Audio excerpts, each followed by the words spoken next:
एक बार फिर से क्लास में स्वागत है। जीके वाले पार्ट में राजस्थान की कला एवं संस्कृति के अंतर्गत अपने सभ्यता स्थल जो है उनको पढ़ रहे थे और उसमें भी एक सभ्यता स्थल करवा दिया था कालीबंगा सभ्यता।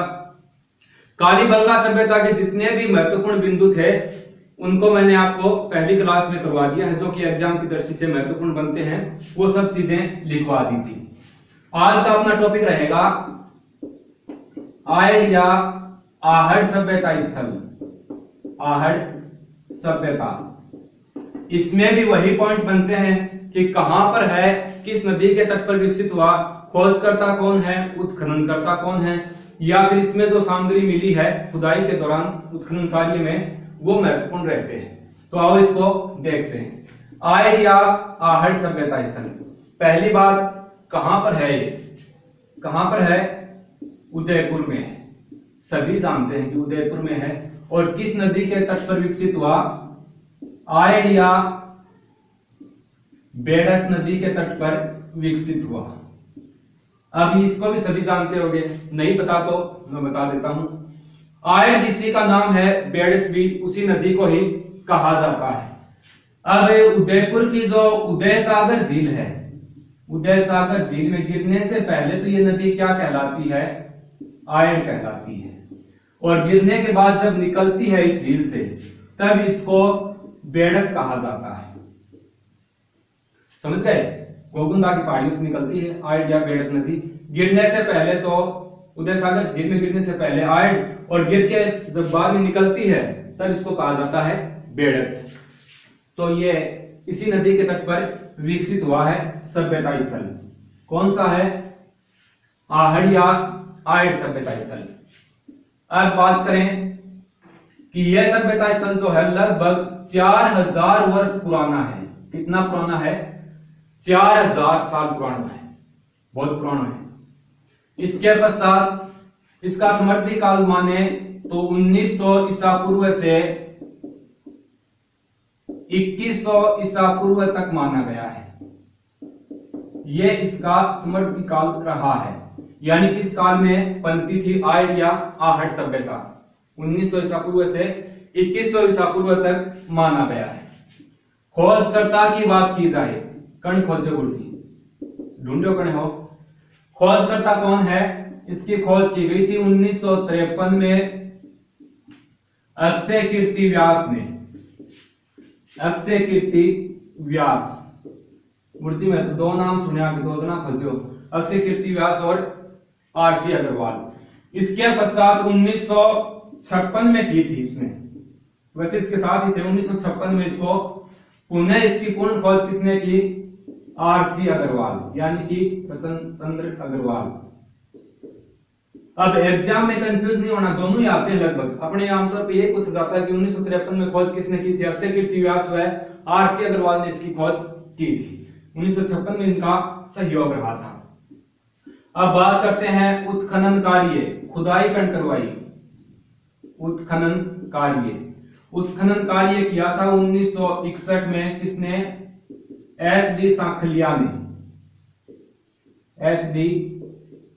सांखलिया ने इसका उत्खनन कार्य करवाया था। वैसे एच.डी. सांखलिया है, इसका नाम आता है धीरजलाल सांखलिया,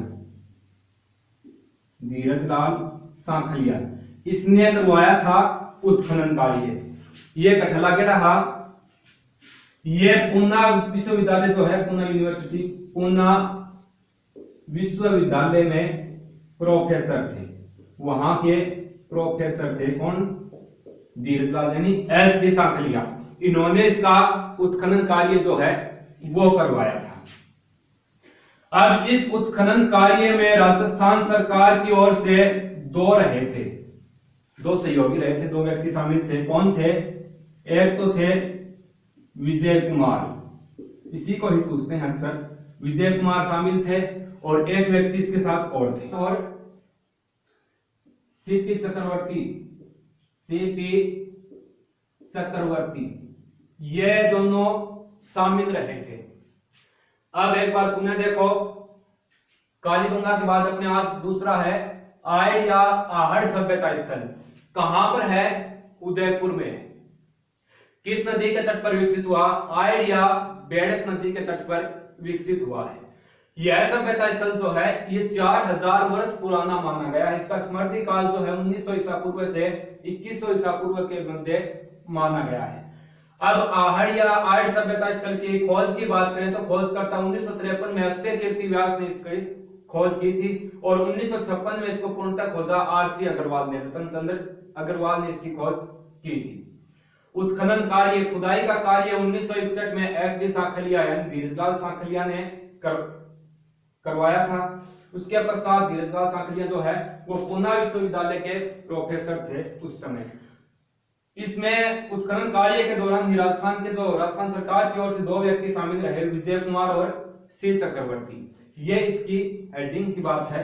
अब इसमें आगे चलेंगे कि उत्खनन कार्य में क्या क्या वस्तु जो है वो मिली है, क्या क्या अवशेष यहाँ पर मिले हैं।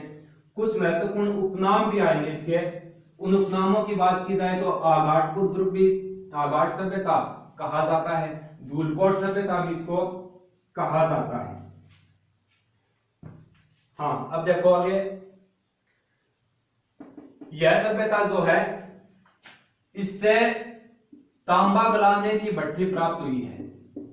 तांबा गलाने की भट्ठी जो है वो इसी सभ्यता से मिली है। समझ गए? तांबा गलाने की भट्ठी जो है वो मिली है। वह सर्वाधिक तांबे के अवशेष मिले हैं। तांबे के अवशेष मिले हैं। किस सभ्यता से मिले हैं? आहड़ या आइड सभ्यता से तांबा गलाने की भट्ठी प्राप्त हुई है। सर्वाधिक तांबे के अवशेष भी यहीं से मिले हैं। इसलिए इसी सभ्यता को क्या कहा जाता है? ताम्रवती नगरी कहा जाता है।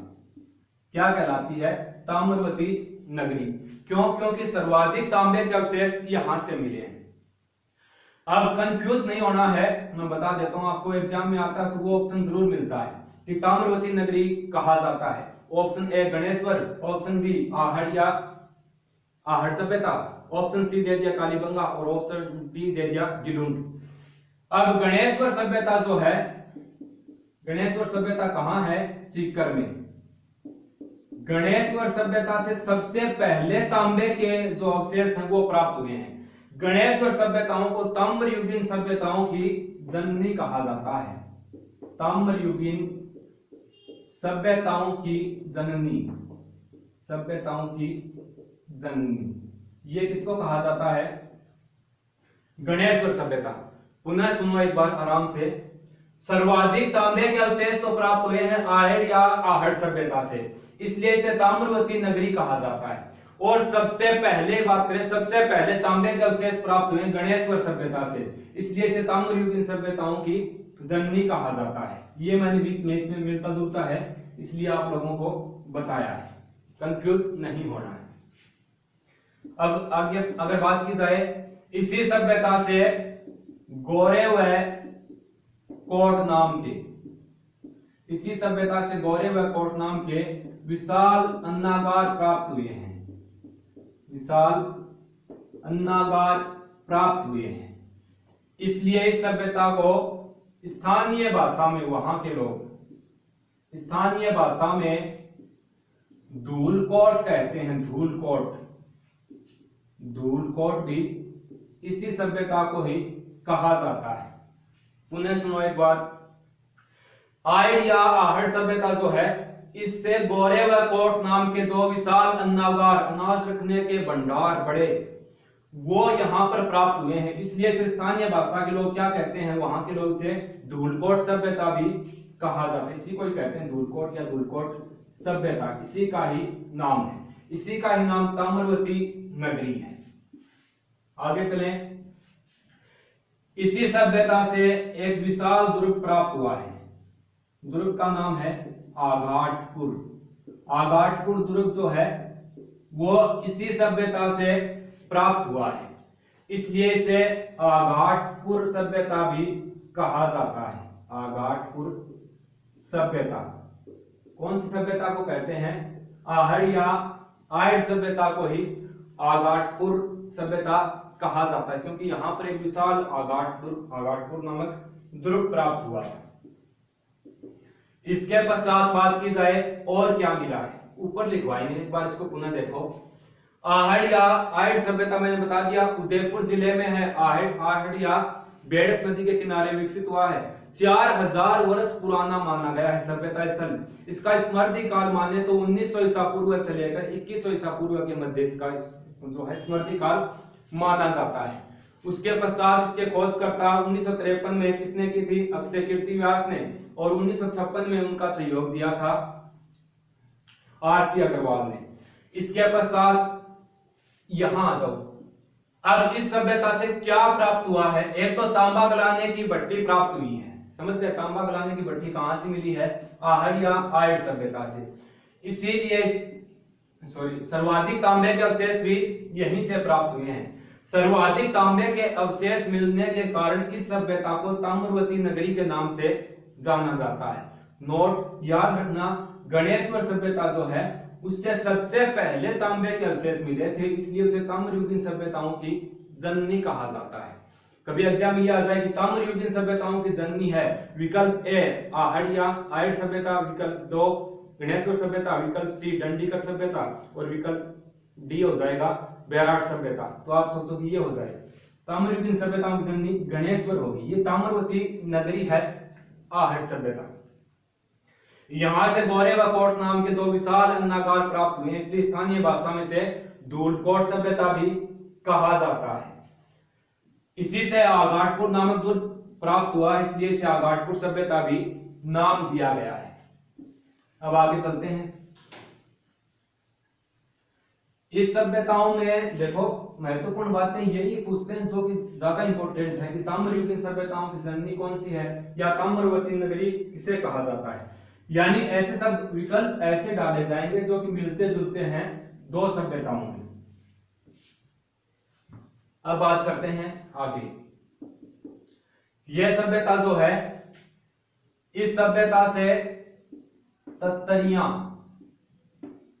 व पूजा का सामान प्राप्त हुआ है।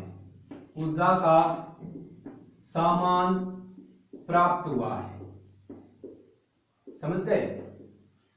यानी ये आहड़ सभ्यता जो है, यहां से तस्तरियां मिली हैं, वो पूजा का सामान प्राप्त हुआ है। ये जो तस्तरियां मिली हैं ये ईरानी शैली की हैं, ईरानी शैली की तस्तरियां हैं। इससे क्या ज्ञात होता है, इससे ज्ञात होता है कि आहड़ सभ्यता के लोग जो हैं उनका संबंध ईरान से था, ईरानी शैली के तस्तरियां मिलने के कारण। इसी सभ्यता से आहड़ सभ्यता के लोग जो है वो शवों को आभूषण सहित दफनाते थे, आभूषणों सहित दफनाते थे, समझ गए। आभूषणों सहित दफनाते थे। उस समय के आभूषण जो हैं वो मिट्टी, पक्की मिट्टी के बने आभूषण होते थे, मिट्टी के बने आभूषण थे, उनको समेत उनको दफनाते थे। इसलिए इस सभ्यता को मृतकों का टीला सभ्यता, यह नाम भी इसको दिया गया है। वैसे मोहनजोदड़ो जो है उसको कहा जाता है मृतकों का टीला। इसके संदर्भ में ये बातें दी हुई हैं क्योंकि ये शवों को आभूषण सहित दफनाया है। यहां जहां सब दफनाए गए थे वहां से मिट्टी के बने हुए आभूषण प्राप्त हुए, इसलिए मृतकों का टीला सभ्यता भी इसको नाम दिया गया है। ये एग्जाम में पूछा नहीं अब तक, लेकिन क्या पता पूछ ले तो सही हो जाएगी। इसके पश्चात यहां से मिट्टी के बैल की आकृति प्राप्त हुई है, मिट्टी के बैल की आकृति भी यहां से प्राप्त हुई है। इसी सभ्यता से और क्या मिला है, मिट्टी के बैल की आकृति प्राप्त हुई है। यह जो सभ्यता है से 6 तांबे की मुद्राएं, 6 तांबे की मुद्राएं प्राप्त हुई हैं। इस सभ्यता से 6 तांबे की मुद्राएं प्राप्त हुई हैं, जिसमें एक मुद्रा पर अपोला का चित्र है, अपोला का चित्र बना हुआ है। इसी सभ्यता से 6 तांबे की मुद्राएं प्राप्त हुई, जिस पर एक पर अपोला का चित्र बना से छपाई के ठप्पे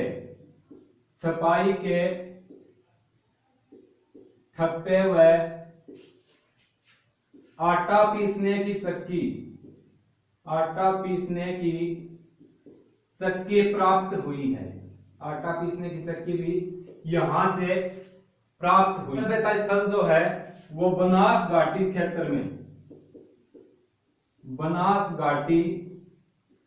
क्षेत्र में विकसित हुआ था। यह सभ्यता स्थल बनास घाटी क्षेत्र में विकसित हुआ, इसलिए इसे बनास संस्कृति भी कहा जाता है। बनास संस्कृति भी कहा जाता है, इसी को ही कहते हैं। एक बार पुनः देखो, आहड़ या आयड़ सभ्यता स्थल जो है इससे तस्तरियां व पूजा का सामान जो है वो प्राप्त हुआ है, और ये जो तस्तरियां मिली हैं ये ईरानी शैली की हैं, इसलिए इससे ज्ञात होता है कि आहड़ वासियों का संबंध ईरान से रहा होगा। इस सभ्यता के लोग जो हैं वो शवों को आभूषणों सहित दफनाते थे, और आभूषण किसके होते थे? मिट्टी के बने हुए पक्की मिट्टी से बनाए गए आभूषण होते थे, उन आभूषणों सहित दफनाया जाता था। इसलिए इस सभ्यता को मृतकों के टीलों की सभ्यता भी कहा जाता है। वैसे मृतकों का टीला मोहनजोदड़ो जो है उसको कहा जाता है। यहाँ से मिट्टी के बैल की आकृति प्राप्त हुई है। यहाँ से 6 तांबे की मुद्राएं प्राप्त हुई हैं, जिन पर एक मुद्रा पर यूनानी देवता है अपोला का चित्र बना हुआ है। यहां से छपाई के ठप्पे व आटा पीसने की चक्की जो है वो भी मिली है। यह सभ्यता जो है वो बनास घाटी क्षेत्र में विकसित हुआ, इसलिए इसे बनास संस्कृति भी इसी को ही कहा जाता है। तो ये महत्वपूर्ण बिंदु थे आयड़ या आहड़ सभ्यता के बारे में, वो मैंने आपको करवा दिए हैं। अब नेक्स्ट क्लास जो होगी जीके वाली, उस क्लास में अगली सभ्यता जैसे बेराट कोई भी सभ्यता एक सभ्यता आपको करवा देंगे।